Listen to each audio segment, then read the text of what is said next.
എവിടേക്കാ പാല് പോണേട്ടോ?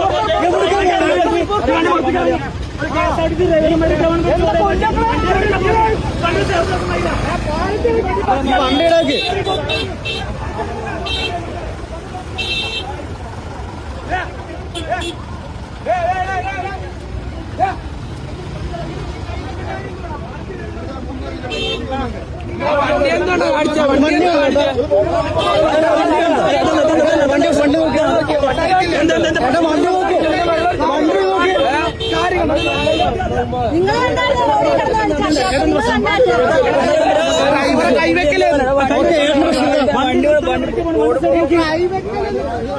വണ്ടി നോക്ക്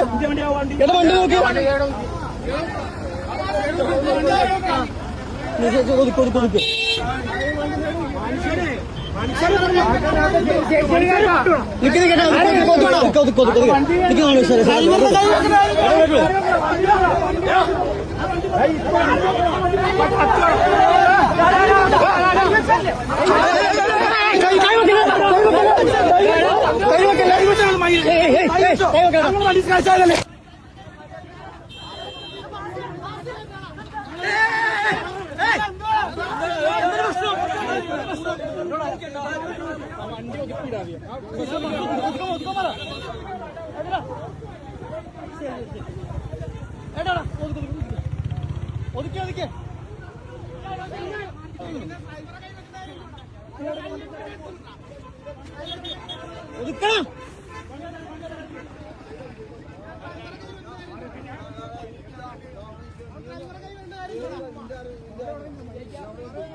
ആരും കൈ വെച്ചിട്ടില്ല. സൈഡൊക്കെ പറഞ്ഞേ ആരും കൈ വെച്ചിട്ടില്ല.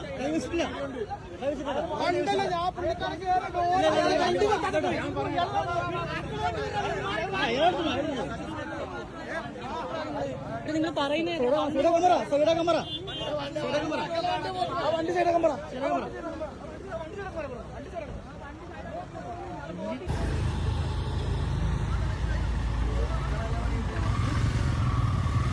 പറഞ്ഞു ഞാന് അവരെടുത്തു പോവുക. എന്താ അവർക്ക് പ്രത്യേകത എന്താണ്? അത് ചെരിച്ചോണ്ട് അല്ലെങ്കിൽ വണ്ടി നേരെ മുന്നില്ല. പോലീസ് ഇത് കാരണം തന്നെയല്ലേ കണ്ടോ? അയാള് പാലത്തിന്റെ മേലെ വണ്ടി ഓർമ്മ കേറി വെറുതെ പോയി. നമ്മളവിടെ പാലത്തിന് ഓർമ്മിക്കാൻ പറ്റുമോ? അതാണ് രാജ്യം. നിയമം അവർക്കാരോ KSRTC അല്ലേ? അവിടെ പറഞ്ഞു ചേട്ടാ വണ്ടി സൈഡാക്കി പറഞ്ഞു. ആള് നിർത്താണ്ട് എടുത്ത് പോകുമായിരുന്നു. അതിൽ ഞങ്ങള് വണ്ടിയുടെ റോങ് ഇട്ടു. എടുത്ത് പോകുന്നായിരുന്നു. അത് കുറെ പറഞ്ഞു വണ്ടി സൈഡാക്കാൻ പറഞ്ഞു. ആള് നിർത്താണ്ട് പോകാറുണ്ട് ഇട്ടിട്ട്. അത് ഫുൾ ഹെഡ്ലൈറ്റും കാര്യങ്ങളൊക്കെ ഇട്ടിട്ട് ഞങ്ങൾ ചവിട്ടിയിട്ടുണ്ടായിരുന്നെങ്കിൽ ആള് നേരെ കൊണ്ടു കയറ്റിയായിരുന്നു. ഞങ്ങൾ അത്രയും അണച്ച പാലത്തിന് മേലെന്ന് പാലത്തിന് മേലെ വെച്ചിട്ട് അതാണ് ഞങ്ങൾ സാറെ തിരിച്ചു വന്നു. പിന്നാലെ വന്ന ആള് മാന പോരാട്ടം പറഞ്ഞു സൈഡാക്കാൻ. ആള് സൈഡാക്കിയിരുന്നില്ല.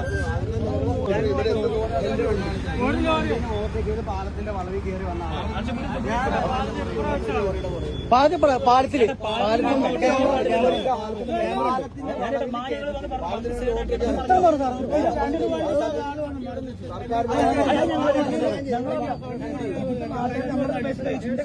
അത് ഞങ്ങളെല്ലാം ഇവിടുത്തെ ആൾക്കാരാണ്. നാട്ടുകാരിന്റെ മാല പൊടിച്ചു ഇന്നടിച്ചു. അതിനെന്താ പറയാള്?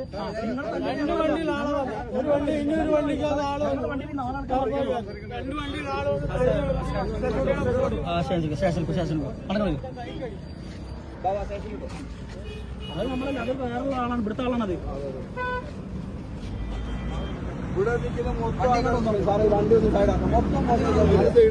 ആൾക്കാർ ഇത്രയും കാര്യം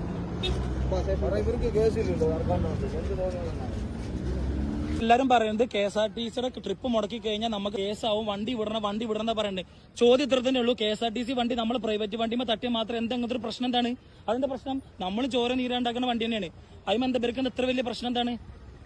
എല്ലാരും കൂടെ പറയുന്നത് കേസാവും. കേസ് നമ്മുടെ വണ്ടിയുമേ ഓവർടേക്ക് ചെയ്ത് കയറി വന്ന് തട്ടിയതും പോരാ. എന്നിട്ട് അവര് പറഞ്ഞ പോലെ നമ്മൾ നിക്കണെന്ന്. അതന്നെ ഇത്രയും ആൾക്കാർ ഇവിടെ നിൽക്കുന്നുണ്ട്. കണ്ടോ, ഞങ്ങള് വണ്ടി സൈഡാക്കി നിർത്തിയേന്. ഞങ്ങളെ കൂട്ടത്തിൽ ഒരുത്തനെ വന്നിട്ട് ഒരുത്തൻ വന്ന് തച്ചുന്നു.